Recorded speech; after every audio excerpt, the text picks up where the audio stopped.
ভালোবাসতে গেলে তো একটু বোকা হতেই হয়। হিসেব করে ব্যবসায়ী হওয়া যায়, কিন্তু প্রেমিক হওয়া যায় না। তেমনি ডালগুলো হিসেব করে ভেজে তুলে নিতে হবে। এখানে আমি সোনামুগ ডাল নিয়েছি। একদম লাল করে বেশি ভাজবো না। যখন একটু লাল লাল হয়ে যাবে, জল দিয়ে জলটাকে পাল্টে পাল্টে ডালটাকে ধুয়ে নিতে হবে। ওই ডালের মধ্যে বেশ কিছুটা জল ডালের মধ্যে দিয়ে নিতে হবে।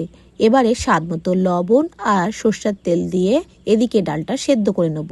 অপরদিকে কাতলা মাছের মাথাগুলো ভালো করে ধুয়ে নিয়েছি। সেটার মধ্যে লবণ হলুদ দিয়ে মাছগুলো একদম লাল করে ভেজে তুলে নিচ্ছি। গ্যাসের উপরে কড়াই বসিয়ে দিয়েছিলাম। সর্ষের তেল দিয়ে মাছটা আমি রান্না করে নিচ্ছি, মানে মাছের মাথাটাকে ভেজে নিচ্ছি। তোমরা চাইলে এটা সাদা তেল দিয়েও ভেজে নিতে পারো। অপরদিকে যে ডালটা ভালো করে সিদ্ধ হতে দিয়েছিলাম, ডালটা সেদ্ধ হয়ে গেছে। বেশি গলালে হবে না, একটু দানা দানা থাকলে তবেই খেতে ভালো লাগবে। এবারে অপরদিকে মাছের মাথাগুলো ভাজা হয়ে গেছে, তুলে নিয়েছি। গোটা গরম মশলা, জিরে ফোড়ন দিয়ে দিলাম। এবারে দুটো তেজপাতাও দিয়ে দিলাম, তার মধ্যে পেঁয়াজ কুচনো দিয়ে দিলাম, তারপর স্বাদ মতো লবণও দিয়ে দিলাম, একটা টমেটো দিয়ে দিলাম আদা বাটা, জিরের গুঁড়ো, হলুদ গুঁড়ো। এখানে কিন্তু আমি রসুন দিচ্ছি না। এই মুগের ডালটা মাছের মাথা দিয়ে রসুন দিয়ে খেলে ভালো লাগে না খেতে। মাছের মাথাটাকে ভালো করে মশলার সাথে কষিয়ে নেওয়ার পরে সিদ্ধ করে রাখা ডালটা এর মধ্যে দিয়ে দিলাম।